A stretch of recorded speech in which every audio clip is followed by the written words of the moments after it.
तूफानी रात थी। अजय और रीमा एक पुराने से होटल में पहुंचे। होटल का माहौल ही अजीब था। सन्नाटा, पुरानी लकड़ी की सीढ़ियां और लॉबी में हल्की सी बदबू। रिसेप्शन पर खड़े मैनेजर ने मुस्कुराते हुए उन्हें एक चाबी थमाई और कहा, आज रात बस यही कमरा खाली है, 306, लेकिन ध्यान रहे खिड़की मत खोलना। रीमा चौंक गई और अजय को देखा, पर उसने बात को मजाक समझकर हंसी में टाल दिया। कमरा नंबर 306 भारी और अंधेरा सा था। दीवारों पर नमी, फर्नीचर पर धूल और कोनों में मकड़ी के जाले। रीमा बेचैनी से बोली, अजय, तुम्हें यह जगह अजीब नहीं लग रही? अजय ने हंसते हुए कहा, पुराने होटल ऐसे ही होते हैं, चलो सो जाते हैं। तभी बिजली झपकी और आईने में किसी की परछाई दिखी। रीमा घबरा गई।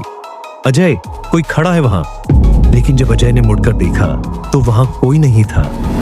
आधी रात को अचानक खिड़की अपने आप खुलने लगी। बाहर से तूफान की आवाज कमरे में गूंजने लगी। रीमा ने फुसफुसाकर कहा, अजय, मैनेजर ने मना किया था खिड़की खोलने से, फिर ये कैसे? तभी हवा के झोंके से पर्दे उठने लगे और आईने पर खून से लिखा शब्द चमक उठा, वेलकम बैक। अजय के हाथ कांपने लगे। उसने चिल्लाकर पूछा, कौन है वहां? कमरे का फोन अचानक बज उठा। अजय ने रिसीवर उठाया तो दूसरी तरफ से टूटी फूटी आवाज आई, तुम फिर आ गए, उसी गलती को दोहराने। अजय का चेहरा पीला पड़ गया। रीमा ने शक भरी निगाहों से उसे देखा और धीरे से बोली, अजय, तुमने मुझसे कभी बताया ही नहीं कि तुम पहले भी यहां आ चुके हो। अजय की आंखों में डर साफ था। अचानक दरवाजा अपने आप लॉक हो गया और खिड़की जोर से बंद हो गई। रीमा ने गुस्से और डर में पूछा, अजय, तुमने मुझसे क्या छुपाया है? अजय की आवाज टूट रही थी। 5 साल पहले मैं यहीं इसी होटल में आया था अपनी पहली पत्नी के साथ। उसी रात इसी कमरे में उसकी मौत हो गई थी।